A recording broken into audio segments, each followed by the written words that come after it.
Faites votre ménage avec beaucoup de soin.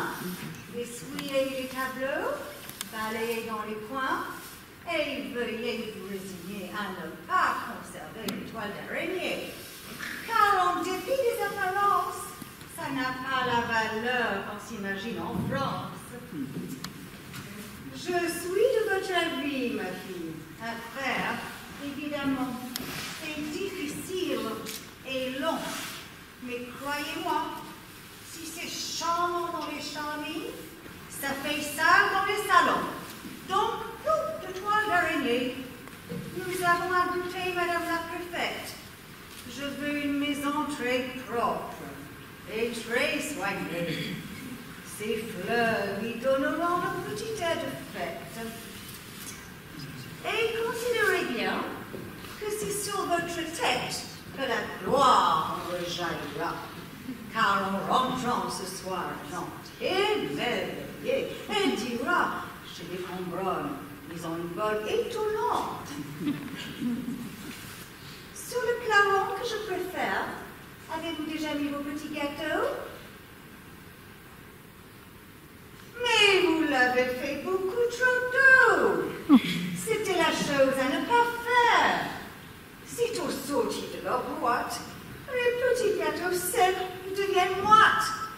Oh, chacun sait de que le bec est à ma table. Être mou pour les gâteaux secs, il n'y a rien qui soit aussi grave.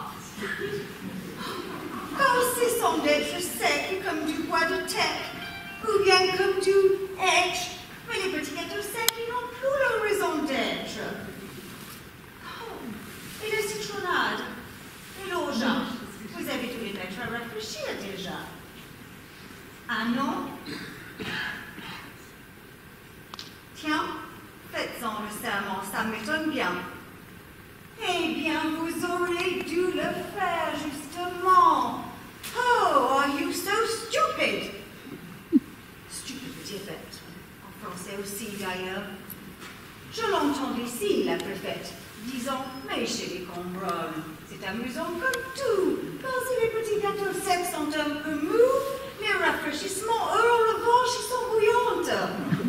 Allez, laissez-moi terminer ça et finissez votre ménage. Et n'allez surtout pas vous mettre en nage. Voilà ce qu'il faut éviter, voyons. Je ne veux pas pour le goûter que vous soyez comme le souillon. Quant à monsieur, sitôt qu'il entre, vous sautez. Je vous l'ai déjà dit et je vous mets en garde. Il n'aime pas qu'on le regarde. Il a l'horreur du bruit. Il déteste par-dessus tout qu'on tourne autour de lui. Alors attention, les yeux toujours baissés, et sitôt qu'il paraît, foot, vous disparaissez.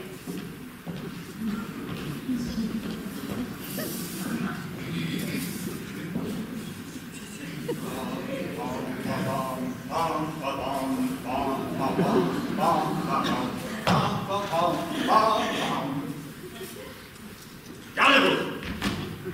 Garde! En avant marche!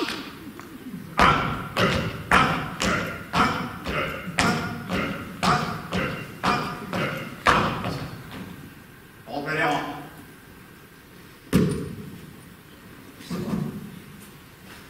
Et donne-moi tes yeux, mon petit régiment. Les miens, bien ouverts. Sont-ils bleus? Sont-ils verts? Qu'ils soient bleus, bien verts, bien ouverts, ils sont délicieux. Continue à te taire, sois jeune, et laisse-moi regarder tes beaux yeux. C'est mon seul plaisir sur la terre. Tu n'en crois rien, c'est pourtant vrai. C'est si rare un plaisir, mon Dieu. On en a quelquefois quand on est malheureux. Mais qu'on en est sevré, pour peu qu'on soit ce qu'on appelle un homme heureux. Car il faudrait encore s'entendre là-dessus et se mettre d'accord, en consultant un peu ceux qui sont déçus. C'est vite dit, un homme heureux. C'est comme le bonheur. Il y a deux bonheurs. Celui qu'on vous impose et celui qu'on se fait, que l'on se fait soi-même.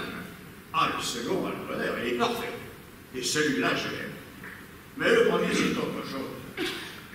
L'un est en vert et l'autre en rose. bonheur n'est pas ce qu'un vain peuple pense. Et pour ma propre part, j'en suis bien revenu.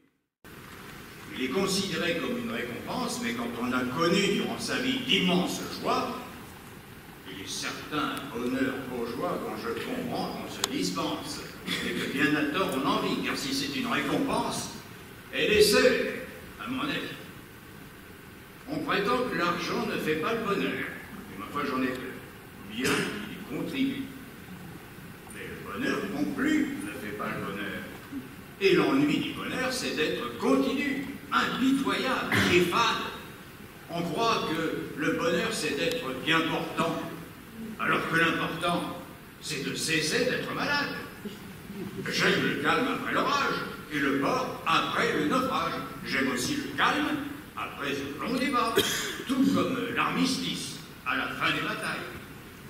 Mais loin d'être la paix qui succède au combat, le bonheur est souvent l'envers de la médaille, tandis que le plaisir, c'est le fruit défendu. Donne-moi tes beaux yeux, petit fruit défendu. Comme ils sont bien fendus, comme ils se laissent regarder. Approche, ils sont charmants. Au moins toi, tu n'as pas tes deux yeux dans tes poches, et je t'en fais mon compliment. Signe de loyauté, de franchise. Bravo. Les yeux baissés, moi, ça m'effraie. Oui, parce que c'est faux. Tandis que ça, c'est vrai. À 20 ans, tonnerre de Dieu, quand on a les yeux dans ses poches, à 40, on est sûr d'avoir des poches aux yeux.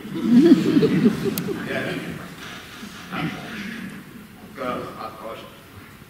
Mais il ne suffit pas qu'on ouvre ses grands yeux.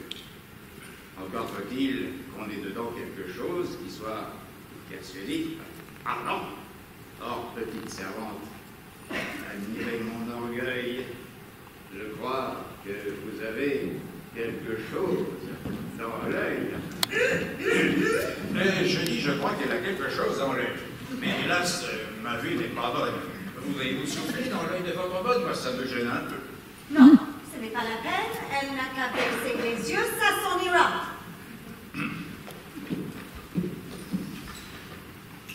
Pas, j'espère. Je ne vous dis rien. Nous l'avons engagé comme bonne à tout faire.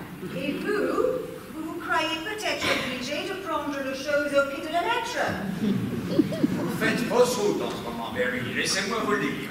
Et c'est vraiment connaître mal votre mari. Oh, c'est idée. Allons, voyons. Vous les rire.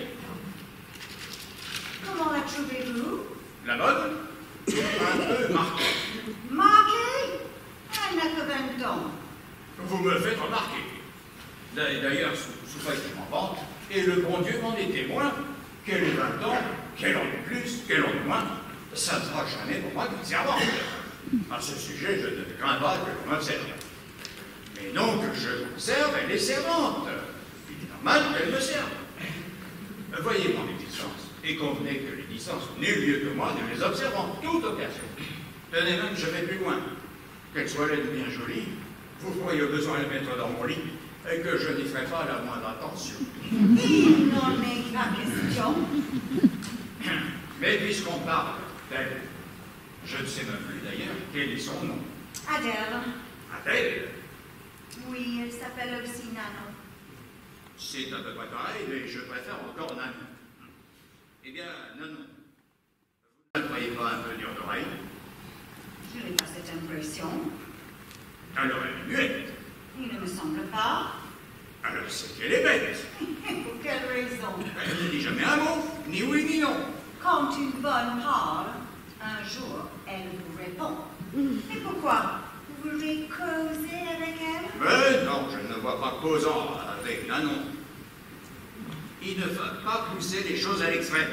Et l'on peut faire une moyenne entre se taire d'une façon systématique, bien résoudre par exemple le problème des relations diplomatiques toujours tendues, bien entendu, entre la France et l'Angleterre. Évitons les sujets qui sont trop importants. Et sans aller jusqu'à causer avec la bonne, je peux très bien, Dieu me pardonne, dire un mot de temps en temps. Un mot? Quel mot? Comment quel mot? Je ne sais pas, le mot qui viendra. pourquoi me demandez-vous ça sur ce ton si singulier? Suis-je indiscrète? Ok, non. Alors dites-moi franchement de quel mot vous parliez. Mais je n'ai pas parlé d'un mot puisque j'ai un autre. Ah non? Tiens, j'ai bien cru que vous parliez du vôtre. Comment du mien? Eh oui, vous savez bien, nous avons tous des mots qui nous sont personnels, mais qui ne riment à rien. Qui ne rime à rien? Oui, mais que nous préférons, même à des mots spirituels, même à des mots plus délicats. D'ordinaire, c'est un juron qui s'est plié dans bien des cas de désir, mais que nous proférons toujours avec plaisir. Il y en a et il en faut. Or, vous pourriez avoir ce mot dont on nous dit « Ah, celui-là, c'est bien son mot ». Et tout à l'heure, j'ai bien cru que vous parliez d'un de ces mots particuliers et dont à toute occasion, nous pouvons nous servir. Je comprends mal votre question et je ne vois pas bien ce que vous voulez dire. Est-ce une allusion que vous faites à la manière dont je m'exprime? Peut-être cavalière, dame, je suis un vieux soldat. C'est possible, mais en tout cas, non, je n'ai pas de mots qui me soient personnels, même pour m'adresser à votre personnage. Mais vous mettez notre entretien sur un sujet qui me chiffonne et qui réveille un vieux projet dont je vais vous parler sans évocation. Mon éducation fut un peu plus que négligée. Je parle mal, et dans le fond, je tiens. Autrefois, je m'en foutais bien. Je m'en moquais, pardonnez. Mais depuis quelques mois, je commence à m'en affliger. Ça m'était bien égal à 22 ans de parler mal. Mais à présent, je suis un homme mûr, et pour ne pas dire âgé, et je voudrais m'en corriger. Hélas, velléité peut-être un peu tardive. Car la veille de Waterloo, mon empereur avait prévu ce mais la veille, il m'a pris dans ses bras et il m'a dit à l'oreille, il parle mal, Cambronne, et c'est un grand défaut. Pourtant, sire, je me surveille. Il faut que vous surveillez Cambronne bien mieux encore, car il pourrait un jour vous échapper à un mot qui vous fait le plus grand tort. La veille. Mais pourquoi dites-vous la veille? Quel rapport? Aucun rapport. Passons. Et revenons à mon projet. Puisque vous avez mis le doigt sur cette plaie, voulez-vous, s'il vous plaît, réaliser mon rêve? Me prendre comme élève et me donner quelques leçons? Vous qui parlez d'une façon si délicate et si fleurie. Oui, je vous en conjure. Aidez votre mari à détruire cette légende autour de lui qu'on entretient et qui lui désoblige. Il l'ennuie à la fin. Oui, faites ce prodige et soyez bonne. Et dans 3 mois, chacun de moi, il parle bien, le général Cambronne. Oh, mais je ne peux rien vous refuser. Je veux bien céder à toutes vos caprices, car vous savez combien mes sentiments pour vous entendre. Mais franchement, je me vois mal. Quel service la langue anglaise elle peut vous rendre? Ah, je me suis mal fait comprendre. Ce n'est pas l'anglais qu'avec vous je dois apprendre, c'est le français. Oui, je voudrais me corriger des fautes qu'en parlant je fais. Or, qui peut mieux qu'un étranger m'en corriger? Ne croyez pas que j'exagère. Et dans le fond, c'est bien normal. Lorsqu'on veut apprendre une langue étrangère, on se donne bien plus de mal qu'on ne s'en est donné pour apprendre la sienne. Sans vouloir vous faire de peine, vous parlez peut-être l'anglais moins purement que le français. Le langage des autres, nous l'apprenons avec des gens qui le connaissent. Et quand dans notre jeunesse, qui donc nous enseigne le nôtre? Qui nous apprend? Notre grand-mère. C'est bien souvent notre grand-mère. C'est ainsi que sont les familles, de mère en fils, de père en fille. Bien des fois, se perpétuent, comme l'accent picard ou l'accent auvergnat. Et si mon trisaïeul disait une statue, bien encore, qu'est-ce qu'il y a? Il ne faut pas que l'on s'étonne si le pauvre Cambronne, alors qu'il s'évertue à démentir un bruit, il le calomnia, dit quelquefois une statue. Bien encore, qu'est-ce qu'il y a? Je ne sais pas si les Anglais parlent l'anglais correctement, mais je suis sûr que nous, Français, nous parlons n'importe comment. Et si l'on n'apprend pas en France le français, c'est qu'on est convaincu, bien à tort, qu'on le sait. Nous apprenons l'histoire, et la géographie, et son plaisir et son art. Et pourquoi voulez-vous qu'on apprenne par cœur ce que sans cesse on modifie? Ainsi l'histoire. À quoi ça? Et comment voulez-vous que je m'y reconnaisse? Quand depuis ma jeunesse, 5 fois, la France a changé de régime. En 1790, on nous a dit les rois de France, exemple de bonté, modèle de vaillance, faire des hommes sans défaut. Et nous avons crié vive le roi de France. 3 ans plus tard, on nous a dit que c'était faux, que nous leur devions nos souffrances, et qu'ils n'avaient que des défauts. Et nous avons crié ah bah, le roi de France. On nous a dit ce qu'il nous faut à nous, peuple français, c'est une république. Alors on a crié vive la république. Mais voilà que 5 ans plus tard, ça se complique et change encore. On nous explique, très vendeur, la république c'est le pic. Ce qu'il nous faut, c'est un empire. Sans nous faire crier, nous avons tous alors crié oui, vive l'empereur. En 1814, on nous a fait comprendre que les Bourbons avaient le bon. Et mon Dieu, qu'à tout prendre, on a tel désarroi, ça valait mieux encore. Alors on a de nouveau crié vive le roi. Or, en 1815, à son retour, en chœur, le 26 février, nous avons tous crié oui, vive notre empereur. Et vers la fin du mois de juin, lorsqu'il est reparti pour la seconde fois, nous avons de nouveau crié vive le roi. Il en sera toujours ainsi, je suppose, si longtemps que durera notre pays. Car la France obéit, pour peu qu'on l'autorise, à créer quelque chose. Tiens, la sonnerie, ça m'accordez-vous quelqu'un? Oui, Madame la préfète. Ah oui, je disparais. Oh non, restez. Ah, jamais. Elle est affreuse, elle est stupide, elle a travers d'une sarcelle. Et devant elle, je ne vous réponds pas de mon vocabulaire. Mais vous pouvez bien la recevoir, lui dire un mot. Lequel? Oh, ne me tentez pas.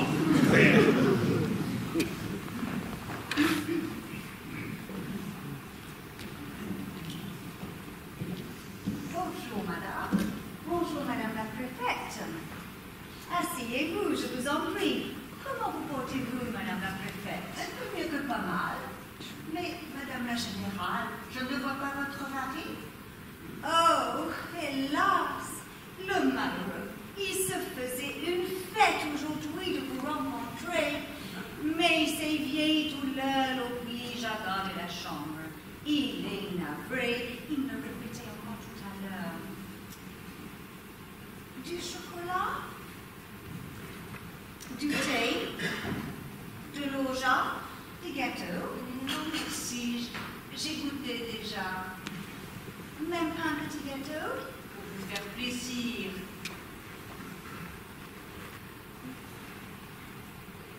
Oh, vous les faites ramollir. C'est amusant d'ailleurs. Je ne dis pas que c'est meilleur, mais ce n'est pas mauvais. Puis enfin, si ça vous plaît, Monsieur votre mari? se porte comme un chêne, Et votre mère? comme un char. Et votre fille Magdeleine? Oh, elle était ce matin tout en larmes à cause de son 2e prix de latin qu'elle a dû partager avec la fille protégée de l'horloger. Et votre petit garçon? Lequel? Tintin ou bien Roger? Les deux. Tintin paraît avoir un destin dérangé. Je ne le savais pas quand j'ai plongé Roger justement ce matin. Alors vous comprenez, j'ai toutes les raisons de fuir aujourd'hui la maison, car sous votre respect, c'est à n'y pas le tenir. En m'étendant sur un sujet pareil, ici je ne crains pas de froisser mes oreilles, alors qu'en d'autres lieux, je sais m'en abstenir. D'ailleurs, à ce propos, si j'ose dire, je voudrais vous entretenir de quelque chose. Puis-je vous questionner, Avec plaisir. c'est au sujet du général. Je vous écoute. Il est une question qui ne vous en étonne et ne vous en déplaise est ici constamment posée. Pourquoi le général Cambronne a-t-il épousé précisément une Anglaise? D'ailleurs, cette question peut aussi se poser en changeant l'ordre de personnes. Pourquoi cette Anglaise a-t-elle épousé le général Cambronne? Oh, je ne vais pas faire un mystère d'une chose qui s'est passée un jour, et combien simplement. Je connaissais beaucoup sa mère, et je l'aimais infiniment. Et vous l'avez soignée, je sais pendant des mois. Oui, hélas, son existence s'achevait, et nous étions à son chevet, son fils et moi. Je vois la scène. Et au moment de mourir, elle s'est soulevée. Elle a mis ma main dans sa sienne en nous disant « Mariez-vous ». J'étais un peu plus que surprise, je vous l'avoue, car c'était une idée imprévue, du moins qui jamais nous étions venus. Elle-même en parlait pour la première fois. Était-ce un geste symbolique? Oh non! Pour moi, je crois qu'elle avait oublié à ce moment que j'étais une Anglaise. C'était, croyez-moi, un geste plus d'une maman que d'une Française. Oui, ça peut s'expliquer ainsi. Mais vous savez, les gens d'ici ont quelquefois l'esprit mal fait. Qu'une Anglaise épouse un Français, déjà la chose étonne un peu, car chacun sait que ce sont là deux caractères qui s'opposent. Et cependant, c'est une chose qu'on admet, bien qu'il étonne. Mais que parmi tous les Français, une Anglaise ait choisi précisément Cambronne, on ne comprendra jamais. Eh bien, que voulez-vous, madame? C'est dommage, puisque nos deux pays maintenant sont en paix. Je considère, moi, que c'est un grand honneur, un témoignage de respect que j'ai rendu à sa valeur, à son courage. Nous nous sommes battus pendant, hélas, combien d'années? Et cette guerre entre l'Angleterre et la France est terminée.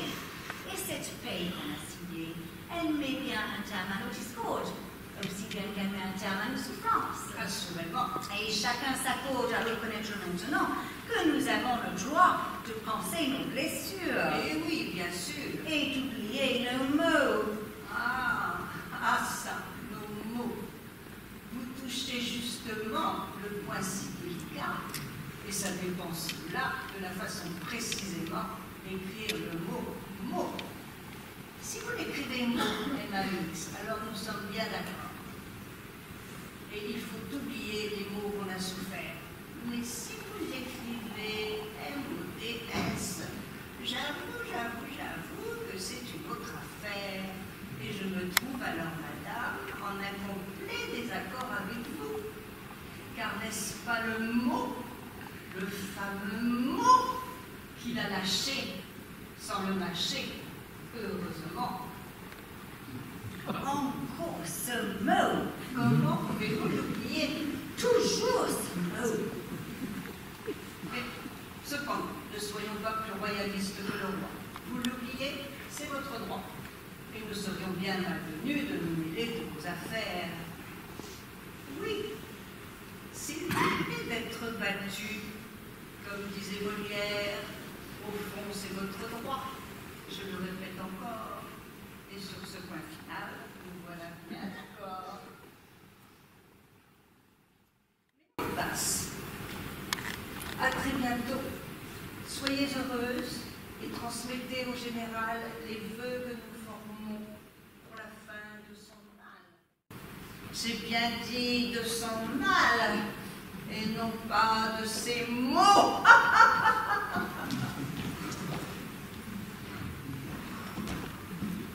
Oh, le chameau, le vieux chameau, je n'en peux plus. C'en est assez. Charles, où es-tu? Charles,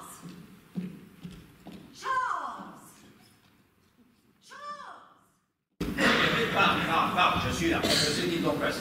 mais je n'en peux plus. Ça fait trop longtemps que ça dure. Je veux savoir quel est ce mot.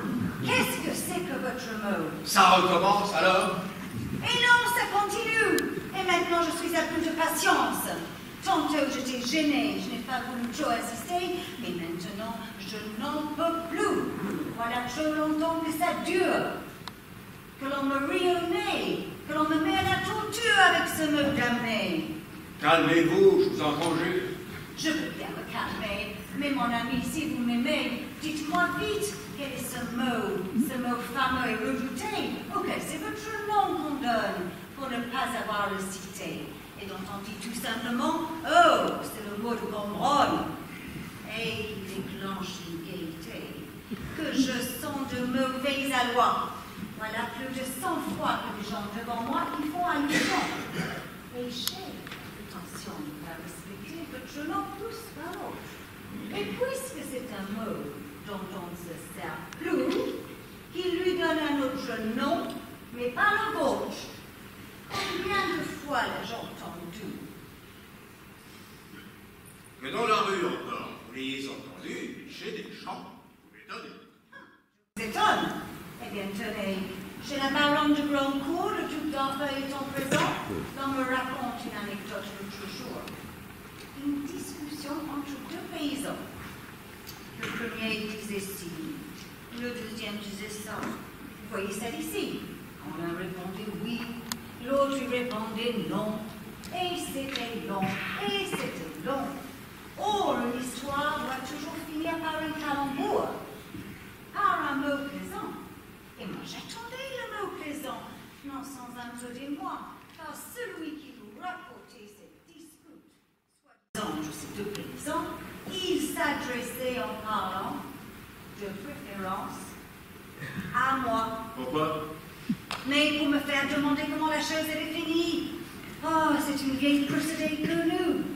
On demande combien, pourquoi, pour qui. On vous répond un mot bien cru, en prétendant que c'est exquis, et chacun s'esclave de rire.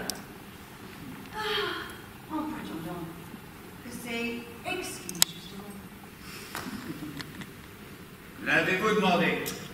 Mais oui, j'ai demandé pour en finir. Et le bon Dieu m'en a puni. J'ai demandé comment la chose avait fini, et l'autre m'a alors répondu sur le ton du monsieur qui a gagné son pari, mais par le mot de votre mari. Et tout le monde a beaucoup ri, excepté moi, bien entendu. Voilà pourquoi je veux savoir quel est ce mot. Dans 15 jours, ou dans 6 mois, vous l'apprendrez peut-être un jour, mais pas par mois. Oh, s'il vous plaît, dites-le-moi, je vous en prie. Jamais. Mais de quel genre est-il? D'un mauvais genre, croyez-vous. N'insistez pas, c'est inutile, ce n'est pas une chose à dire. Mais pourtant, ce mot, vous l'avez dit. Oui, je l'ai dit. Alors, puisque vous l'avez dit, ça peut se dire. Ça peut se dire, évidemment. Tout peut se dire. Mais c'est un mot précisément que l'on ne doit pas dire.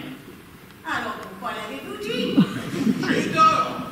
D'abord, à qui l'avez-vous dit? Je ne m'en souviens plus. Mais est-ce un mot très vilain? Très bien, le pire. Mais qui dit bien ce qu'il veut dire.